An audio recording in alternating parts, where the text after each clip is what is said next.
먼저 지켜야 할 계명이라는 제목으로 말씀 증거하도록 하겠습니다.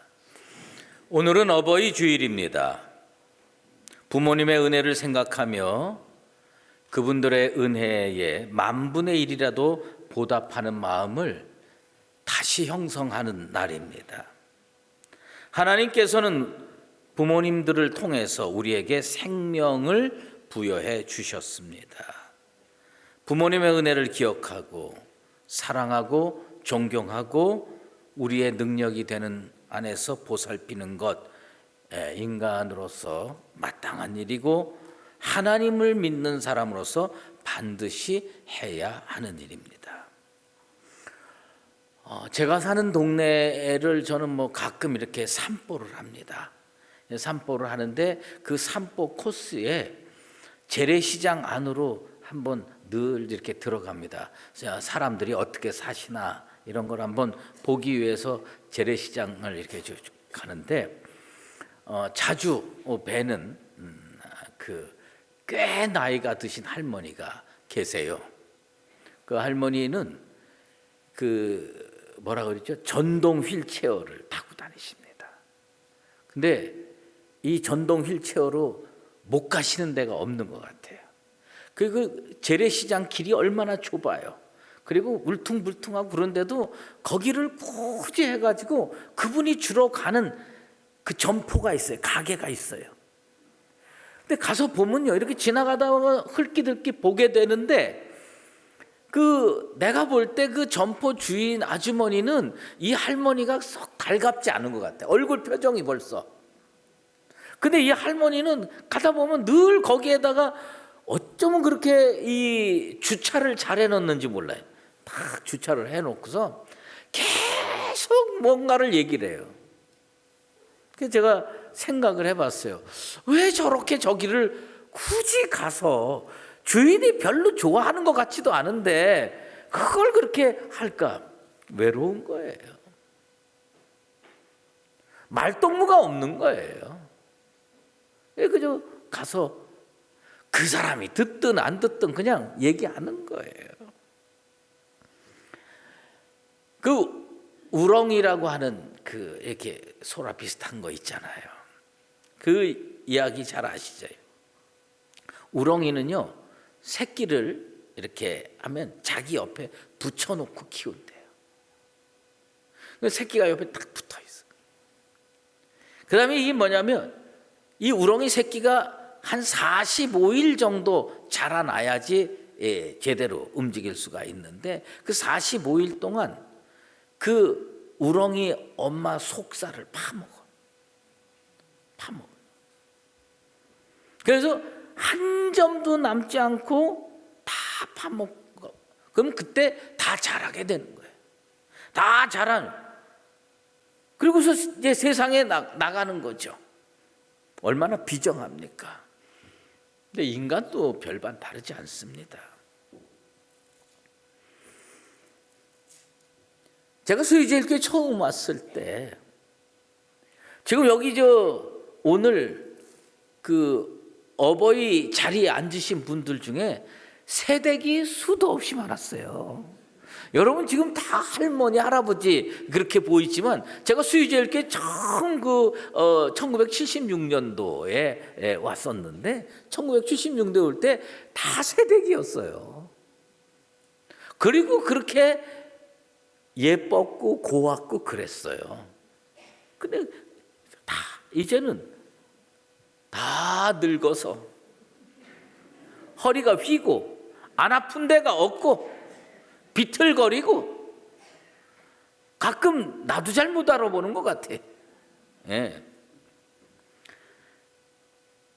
껍데기만 남은 그 어미 우렁이가 물결 타라 둥둥둥둥 떠내려갑니다. 근데 문제는 새끼 우렁이는 그 사실을 까마득하게 잊어먹고 산다는 점입니다. 인간도 마찬가지입니다. 내가 똑똑하고 내가 잘나서 지금 내가 이렇게 먹고 살고 이렇게 그렇게 생각을 합니다. 진짜 인간은요, 나이 들어서도 철이 안 드는 것 같아요. 오늘 우리가 읽은 레위기 19장은 참 독특한 장입니다. 이 레위기 19장은 하나님의 백성으로서 이스라엘 백성들이 세상에 살면서 붙들고 살아야 될 원리, 이 원리는 꼭 붙들고 살아라, 세 가지 원리가 나타나요. 레위기 19장에 하나는 거룩, 또 하나는 공의, 정의로운 것, 또 하나는 자비, 이 세 가지 원리가 레위기 19장에 나옵니다. 그런데 거기에서 가장 중요한 원리로 취급되는 것이 뭐냐면 거룩입니다. 하나님이 뭐라고 명령하시냐면 너희도 거룩하라, 너희도 거룩하라 명령하십니다. 이 거룩은요, 히브리어로 카도시라는 단어를 쓰는데 뭐냐면 구별하다라는 뜻이에요. 구별하다.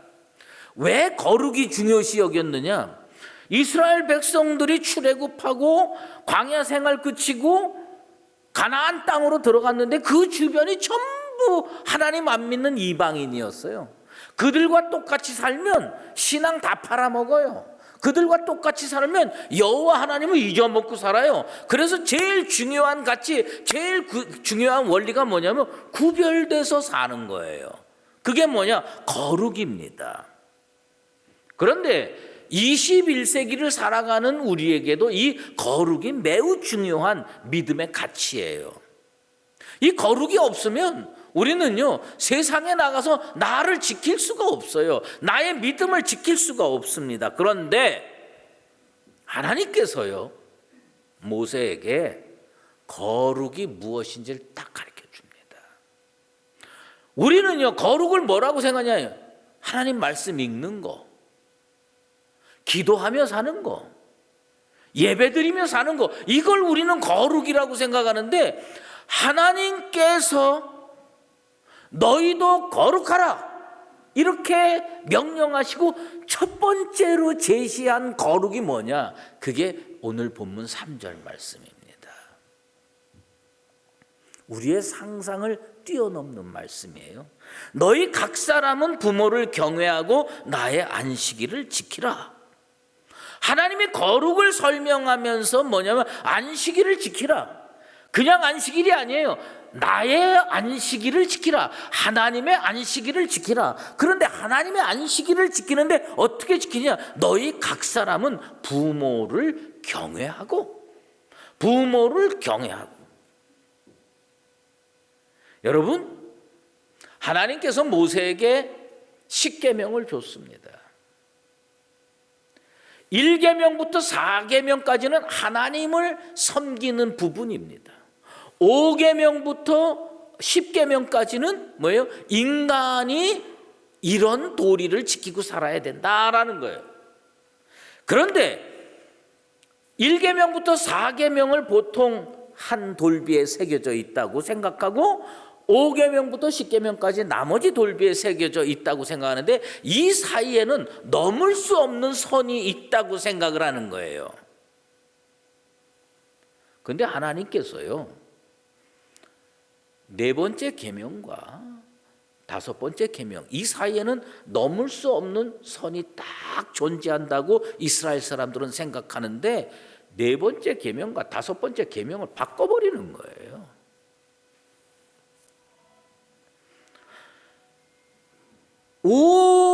제5계명이 뭐예요? 내 부모를 공경하라. 제4계명이 뭐예요? 안식일을 기억하여 거룩하게 지키라. 여기에는 넘을 수 없는 선이 있다고 생각했는데 하나님께서 모세에게 친히 말씀하면서 이걸 딱 바꿔버리는 거예요. 내 부모를 경외하고 나의 안식일을 지키라. 여러분, 이스라엘 사람들에게 있어서 안식일은요, 생명과 같은 겁니다. 여러분, 이스라엘을 여행해 보셨어요? 이스라엘에 여행을 하다 보면요, 호텔이 가끔 있잖아요. 그 호텔 보면 대부분의 그 유대인들이 가는 호텔에는요, 엘리베이터가 항상 2개가 있어요. 그런데 잘못하면 큰일 납니다. 평일에 이용하는 엘리베이터가 있고요, 안식일에 이용하는 엘리베이터가 있어요. 근데 그 안식일에 이용하는 엘리베이터에는 뭐라고 써있냐면 사바트 엘리베이터. 그건 뭐냐? 안식일 엘리베이터예요. 근데 잘못 타가지고요, 안식일 엘리베이터를 평일에 딱 타면요, 문 딱 닫히고 안 움직여집니다. 그러니까 이 사바트라는 말을 모르면 안 되는 거예요. 그러면 그 사바트 엘리베이터는 뭐냐면 그 사람들이 아랍인들을 고용을 합니다. 고용을 해가지고 그 안식일에는 5층, 그러면 자기가 누르면 이거 일하는 거 되는 거예요. 안식일 범하는 거예요. 그러니까 이 안식일 엘리베이터는 안식일 따로 섬기는 사람들이 있어요. 그 정도로 이스라엘 사람들에게 있어서 안식일은 중요합니다. 그런데 광야 생활할 때에 어떤 사람이 안식일에 뭘 했느냐? 나무를 했어요. 아마도 평일에 나무를 미처 못한 것 같아요. 나무가 있어야 불 떼서 빵도 구워 먹고 뭐도 하지 않겠습니까? 나무를 했는데 사람들이 붙잡았어요. 붙잡아가지고 모세 앞으로 끌고 왔습니다. 이 사람을 어떻게 해야 될지를 모세도 몰랐는데 하나님의 명령이 떨어집니다. 진영 밖으로 끌고 가서 돌로 쳐 죽여라. 그대로 집행했어요. 왜 그랬어요? 이스라엘 사람들에게 있어서는 안식일은요, 목숨처럼 중요한 거예요. 자기 신앙을 지키는 가장 중요한 원리였습니다. 그런데 하나님께서 뭐라고 얘기하느냐? 그 중요한 안식일을 지키는데 뭐부터 하고 오라고요? 부모님 경외하고 와라 이거예요. 부모님 경외하고 와라요. 이스라엘 사람들이 광야에서 만든 그 성막이 있습니다. 하나님 제사 드리는 성막. 그런데 그 성막에 있는 기구들을 만드는 전문가 둘을 고용합니다. 부살렐과 오홀리압이라고 하는 사람들이, 이 부살렐과 오홀리압에게 모든 걸 만들게 했습니다. 이런 상도 만들고 등잔도 만들고 그 다음에 부집개도 만들고 별걸 다 만들어요. 그런데 그 사람들이 만드는 건 성경에 다 뭐라고 적혀 있냐면 거룩하다고 돼 있어요. 이 거룩한 일을 하는 사람에게 하나님의 명령이 떨어집니다. 그게 뭐냐? 안식일에는 하지 마라. 아무리 중요한 성막에 쓰이는 도구를 만든다고 할지라도 뭐는 지켜야 되냐? 안식일은 지켜야 된다는 거예요. 그 정도로 이스라엘 백성에게 안식일 준수는 매우 중요한 믿음의 원리였어요. 그런데 하나님께서 정말 느닷없이 너희 각 사람은 부모를 경외하고 나의 안식일을 지키라고 명령하셨습니다. 하나님의 이 말씀을 들었을 때에 모세와 이스라엘 백성들은 정말 깜짝 놀랐을 겁니다. 도저히 넘어서는 안 되는 금단의 선처럼 여겼던 4계명과 5계명 사이에, 하나님을 믿는 도리와 인간이 사는 도리 사이에 이 순서가 확 바뀌는 거예요. 그것도 누가 얘기했냐? 모세가 얘기한 게 아니에요. 하나님께서 직접 말씀하셨습니다. 제5계명이 제4계명 앞으로 침범해 들어온 사건입니다.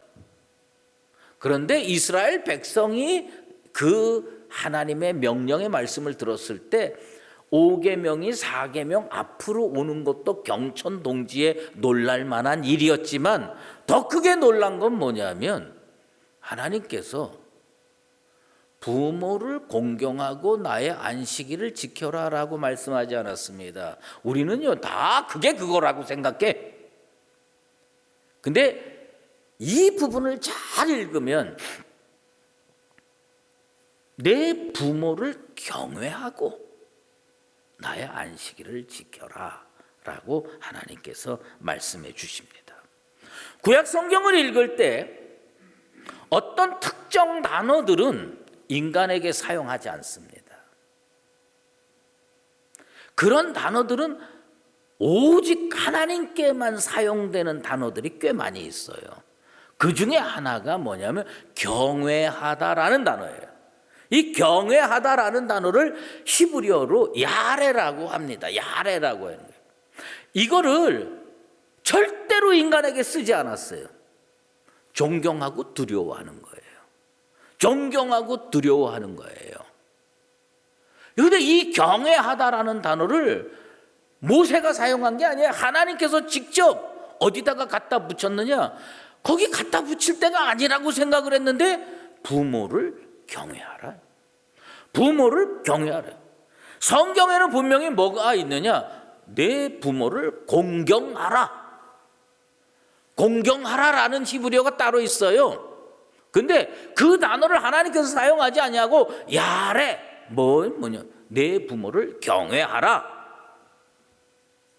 왜 하나님은 경외라는 동사를 부모를 섬기는데 사용했을까요? 왜요? 그 부모의 권위는 하나님께서 주셨다는 겁니다.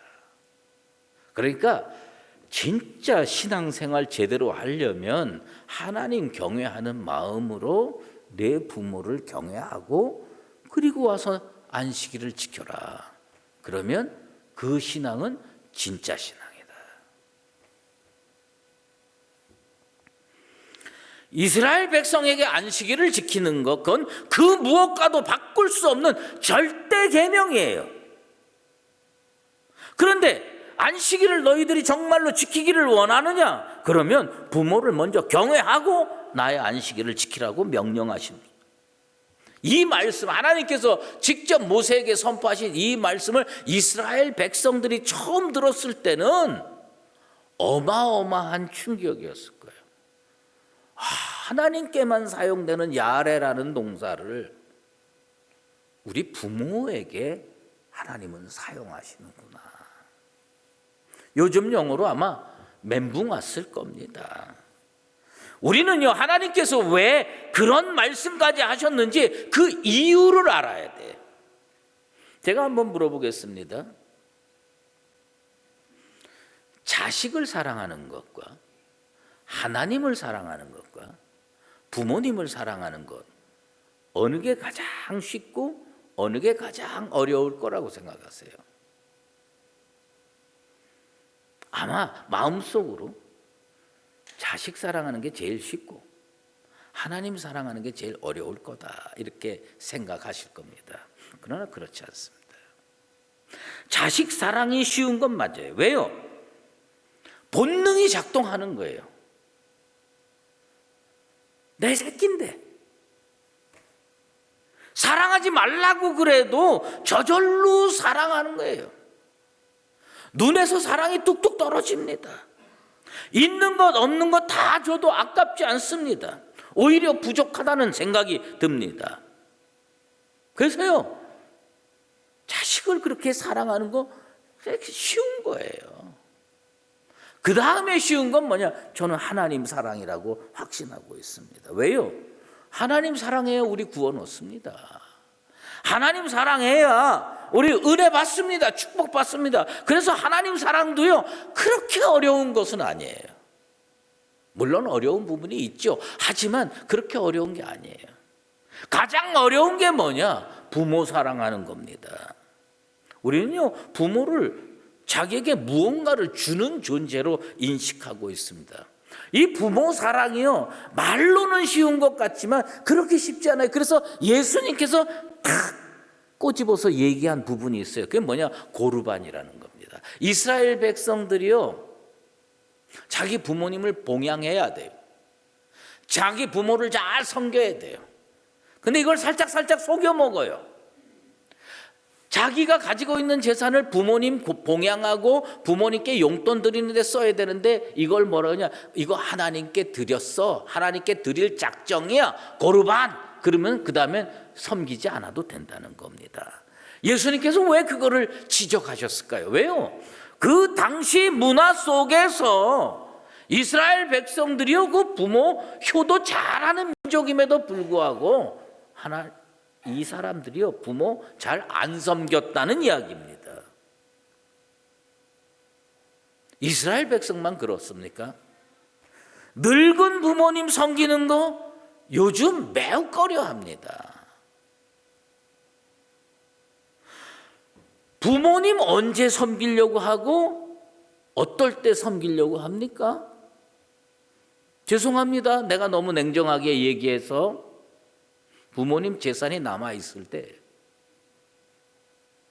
부모님 재산이 남아 있으면 집이라도 한 채 얻어볼까? 나머지 재산이라도 한번 얻어볼까? 그래서 부모님께 효도하는 사람들 꽤 많이 있습니다. 그래서 요즘 똑똑한 부모님들 무슨 결심합니까? 절대로 재산 미리 물려주지 말자. 안 그런 척하고 앉아 계시지 마세요. 참 슬픈 거 아닙니까? 사도 요한이 형제 사랑에 대해서 말씀한 적이 있습니다. 요한일서 4장 20절에 보는 바 그 형제를 사랑하지 아니하는 자는 보지 못하는 바 하나님을 사랑할 수 없느니라. 이거 형제 사랑에만 해당되는 거 아니에요. 여러분 눈으로 보시는 부모님 사랑하지 않고 하나님 사랑합니다라고 하는 거 거짓말이라는 겁니다. 현실을 좀 더 냉정하게 살펴보면요, 이웃 사랑하는 게 쉽지 부모 사랑하는 게 쉬운 줄 아십니까? 그렇지 않아요. 특히 시부모 사랑하는 건 정말 어려운 일 같아요. 저는요, 아들밖에 없어요. 아예 포기하고 삽니다. 아예 포기하고 살아요. 다윗이요, 어쩌면 매우 불행한 어린 시절을 보낸 것으로 보입니다. 그래서 시편 27편 10절에 내 부모는 나를 버렸으나 여호와는 나를 영접하시리이다.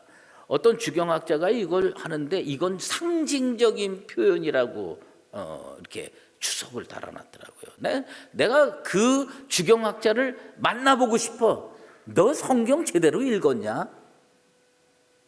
여러분, 다윗은요, 아버지 사랑 제대로 못 받았고요, 어머니 사랑 제대로 못 받았어요. 다윗의 아버지가 누굽니까? 이새예요. 사무엘이 기름 뿔병에다가 기름 넣어가지고 그 집안의 왕으로 세우려고 했을 때 앞에 앉아있는 7명의 아들이 있었어요. 이 7명의 아들은 다 누구냐? 전실부일의 아들이었어요. 다윗은 나중에 시집 온 그 어머니의 아들이었어요. 어머니 이름도 성경에 안 나옵니다. 그리고 이 어머니가 다른 아버지를 통해서 낳은 딸이 있어요. 그게 누구냐? 스루야예요. 다윗은 누구하고 놀았나? 자기 형들하고 못 놀았어요. 스루야의 아들 요압과 아비새 같은 친구들하고 어울려서 놀 수밖에 없었어요. 이새의 사랑도 못 받았고 어머니의 사랑도 제대로 받을 수가 없는 환경이었어요. 그러니까 피통하는 심정으로 내 부모는 나를 버렸다고 고백하고 있는 겁니다. 그래서 양치는 들판에서 혼자 남아서 수금치면서 외로움을 달랬던 것으로 보입니다.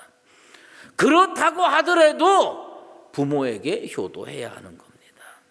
여러분, 부모님한테 좋은 거 많이 받고 사랑 많이 받았으니까 부모님께 효도해야 한다? 아닙니다. 부모님께 사랑 못 받았을 수도 있습니다. 그래도 부모님께 효도해야 하는 겁니다. 부모님이 너무 늙어서 불쌍하기 때문에 해야 되는 겁니까? 아닙니다. 나같이 못나고 나같이 부족한 인생을 하나님께서 은혜로 구속해 주시고 구원의 반열에 세워주셨으니 그 아버지 하나님을 보면서 내 육신의 부모님도 섬기고 사랑해야 하는 겁니다. 요즘 100세 시대가 돼서 어른들이 오래 사십니다. 근데 나중에 생각하면 진짜 시간이 얼마 남지 않았구나. 좀 더 잘 해드렸어야 하는데 이 패려한 자식이 정말 무식했구나 하는 후회가 밀려올 시간이 다가옵니다. 용서하십시오. 제 개인적인 이야기를 해서 그래도 올해 저희 모친께서 돌아가셨기 때문에 이걸 한마디 넣어야 되겠더라고요. 저희 어머니 장례식 치르던 밤에 내일 이제 발인하고 이렇게 어머님 모셔야 됐는데 그 밤에 어머니께서 꿈속에 제게 나타나셨습니다. 그 어머니가요, 꿈속에서 제게 따뜻한 밥을 지어 먹이시고 떠나시더라고요. 이 불효막심한 아들이 뭐라고, 제가 그 어머니 가시는 마지막 길에 대접해서 보내드렸어야 하는데, 천국 가시면서까지도 이 아들이 얼마나 못 믿어오셨으면 천국 가기도 바쁘셨을 텐데 굳이 밥을 하셔서 이 아들에게 밥을 먹여야 하셨을까? 부모는 그런 존재입니다. 돌아가시고도 꿈속에 나타나서 아들 밥해 먹이는 게 부모입니다. 어느 날 신문에 이상한 광고가 났습니다. 나이든 어머니를 팝니다. 세상에 이런 못된 자식이 어디 있습니까? 나이든 어머니를 판다고 하니 세상 사람들이 그런 광고를 낸 자식을 손가락질하고 욕했습니다. 그런데 그 광고를 보고 어느 부부가 찾아갔습니다. 이 젊은 부부는 평생 둘 다 고아로 자라서 만나서 결혼을 했는데 일찍 부모를 잃었기 때문에 부모가 있는 사람들이 한없이 부러웠습니다. 그러던 참에 나이든 어머니를 판다는 광고를 보자마자 자신의 부모로 모시기로 결정을 합니다. 그리고 이 부모가 찾아간 곳은 놀랍게도 못 사는 집이라고 상상하고 갔는데 대궐 같은 집이었습니다. 배를 누르자 노인 한 분이 나와서 어떻게 왔냐고 물었습니다. 그러자 이 부부가 우리는 고아로 지금까지 살았습니다. 부모 없이 살다 보니까 부모님 계신 분이 부러웠습니다. 어머니 판다고 하니까 저희들이 그 어머니를 사서 모시려고 찾아왔습니다. 이 노인이 너무 반가워하면서 내 뜻에 맞는 사람이 왔네. 이제 자네들은 내 자식이네. 이 집은 당신들 거네. 이 집에 들어와서 함께 삽시다. 아마 이 큰 부자가 양자를 드리겠다 그러면 사람들이 몰려왔을 겁니다. 그런데 어머니 판다 그러니까 아무도 안 오는 거예요. 아니 지금 내 부모도 모시기 싫어 죽겠는데 남의 부모까지 어떻게 모시겠습니까? 그런데 이 고아 부부가 저희가 모시겠습니다 하니까 놀랍게도 그 많은 재산을 물려받게 되고 그 노인을 모시고 잘 살았다는 겁니다. 여러분, 하나님 사랑하십니까? 물론 사랑하는 줄 제가 잘 알고 있습니다. 저도 사랑합니다. 그런데 하나님께서 안식일 지키기 전에, 주일 성수하기 전에 부모님 경외하라고 명령하셨습니다. 이것은요, 이 시대 우리에게 던지는 하나님의 영적 과제입니다. 부모를 사랑하고 공경하고 경외하고 섬기는 거, 그거 먼저 해야 될 거라는 겁니다. 부모님 사랑할 시간이 얼마 남아있지 않습니다. 부모를 공경하는 차원을 넘어서 부모를 경외하시게 되길 바랍니다. 하나님께서 그런 자에게 놀라운 은혜와 축복을 허락해 주실 겁니다. 사랑하는 수유주의교회 성도 여러분,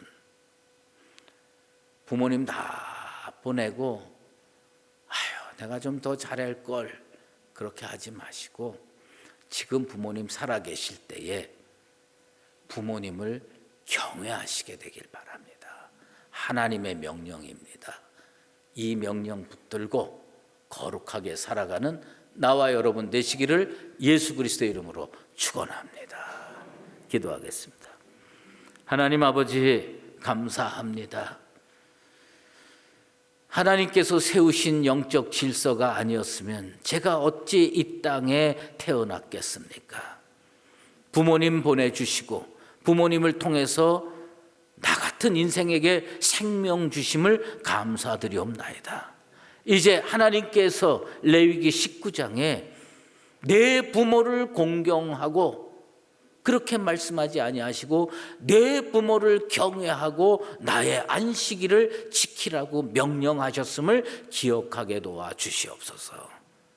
아버지 하나님, 예수 믿는 자들이 세상 사람과 구별되는 거 부모 사랑하는 겁니다. 부모 공경하는 겁니다. 부모 경외하는 겁니다. 어렵지만 이 믿음을 실천하여서 하나님께서 예비해 놓으신 놀라운 은혜와 축복을 받아 누리며 살아가는 거룩한 하나님의 백성들 되게 도와 주시옵소서. 예수 그리스도의 이름으로 기도드리옵나이다. 아멘. 이제는 우리 주 예수 그리스도의 은혜와 하나님 아버지의 극진하신 사랑하심과 성령의 인도하시고 교통하심이 자녀를 낳고 믿음으로 키우며 일생 고생하셨던 우리의 부모님들과 이들을 하나님의 명령으로 부모 경외하며 잘 섬기기로 작정하는 다음 세대 위에, 그리고 우리 교회 위에 이제로 영원히 함께 계시옵기를 간절히 축원하옵나이다. 아멘.